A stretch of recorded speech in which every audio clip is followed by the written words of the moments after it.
I am now bell mouthing the bottom of the stack extension. It's not the petticoat now. It's basically going to be the petticoat built in.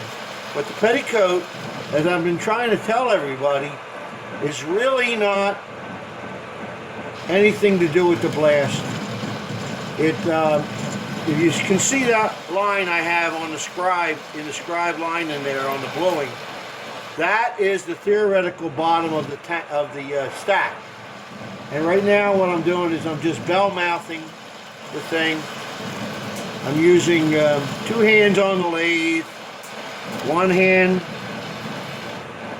is running the carriage and the other one's running the cross slide. And Irv Leibowitz, my mentor, used to say, never let one hand know what the other one's doing. Now I'm going to get it roughed out here. And it takes a lot of skill to do this. It takes a while. You just can't do it overnight. I'm going to run it a little bit faster now.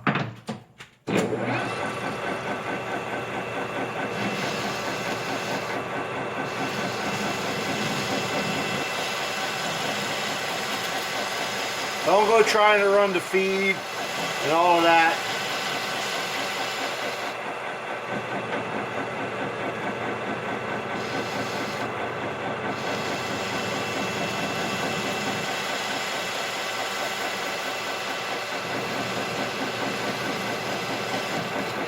And just kind of go back to that scribe line, which is a 1/2 inch. Just basically working by the seat of my pants here. I'm going to bring that all the way out to the bigger part of the OD.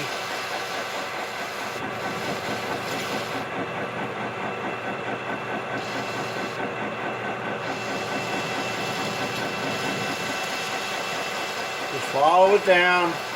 I'm watching the cut with my eye over in this area here. I can see the cut. And I'm following it down, trying to keep it even. Now I'm going to just get a little bit more on the bottom now. So I'm going to dig in a little bit more here. Bring it around more towards the edge. A little bit more. Oh yeah, sure, we can get a form tool. CNC, yeah, it'll do all that. But what did you do before that? This is how we did it, guys. Never let one hand know what the other one's doing, Irv used to tell me. Never let one hand know what the other one's doing. Just kind of form it. Hand-eye coordination. I'm going to fix that up in there.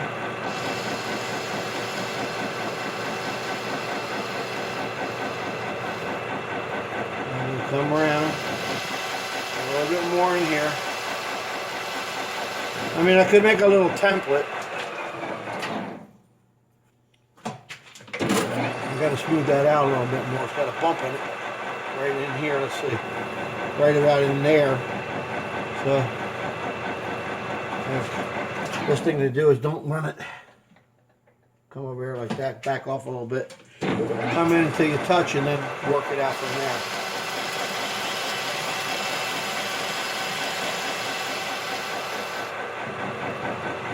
Alright, now trying to figure out where you're at. I got to get that bump out right in here.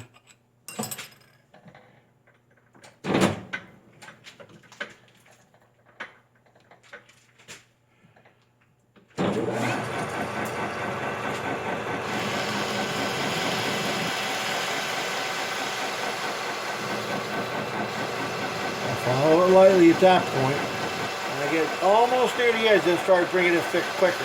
Bring my cross slide in quicker and the carriage slower. Cross slide quicker now. Carriage slower. Bring it right out to the end. Okay, now I gotta just blend it. I gotta get back to that line there.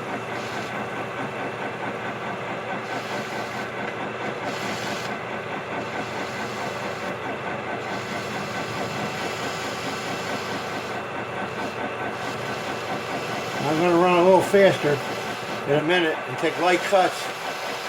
It'll be easier.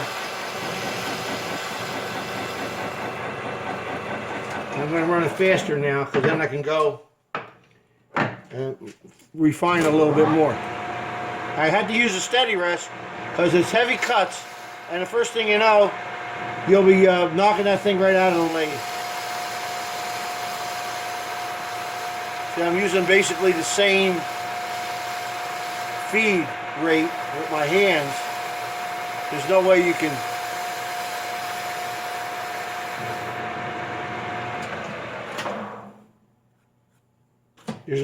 could check it.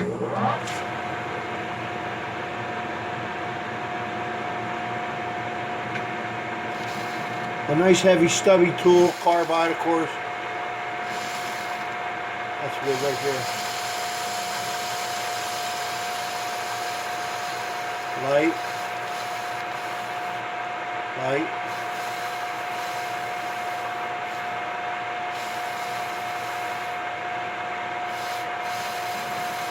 Light.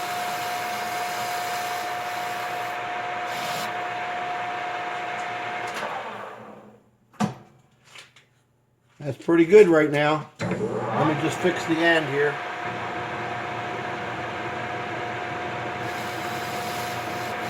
I'm going to radius that just for looks. And that's a little sharp right there, right where the line is, so I got to ease that out a little bit. Come in a little bit more. There it is. Get that bump out of it right there. Okay. That's pretty good now, guys. Now I'm going to radius this curve here.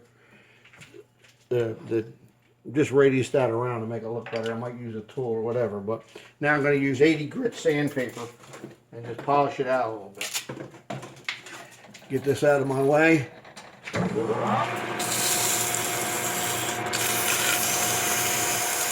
Yeah, this is how we did it years ago, guys. The old CNC, right? Now what I did is I bored this out to the theoretical bottom of the stack on the 3-degree taper.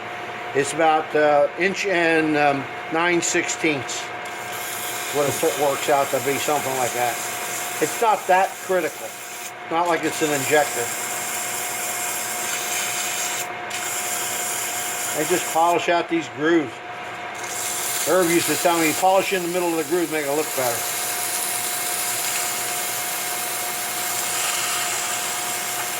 Use your fingers, don't be afraid. Get that edge off in case right here, I just knocked that off a little bit.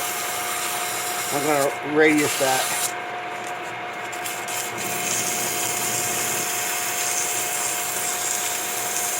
That's my new camera method, my new camera idea here. This is my cell phone camera that I'm going to incorporate into my video. So.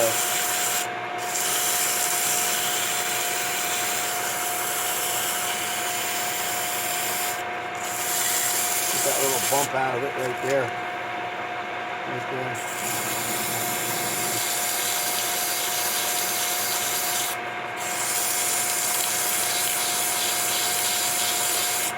Have you had a flat scraper, like we used to have made out of files, you can kind of scrape that a little bit and get some of that out. But I'm not going to worry about it. Don't forget, it's just a flare. Just a way to get the direct the blast. That's all it does.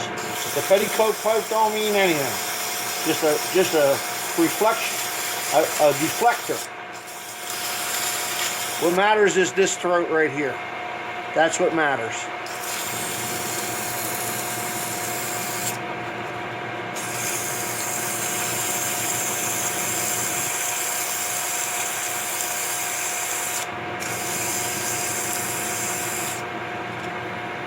That's pretty smooth. Got a couple of grooves in it. Don't mean nothing. Now I'm going to just knock that down a little bit there. Whoop. And knock that down.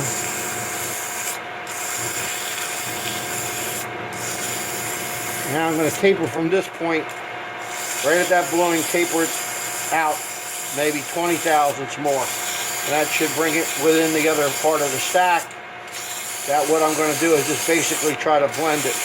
Now, I don't have a taper attachment on this lathe. I have one, I just got to hook it up. And it takes too much time for me to hook it up because it's not the one that matches this lathe. I got to adapt it up to it. There's no way I have to disconnect the the nut here, and that's not really the best way to do it, but for the amount of times I use the taper attachment, it'll work.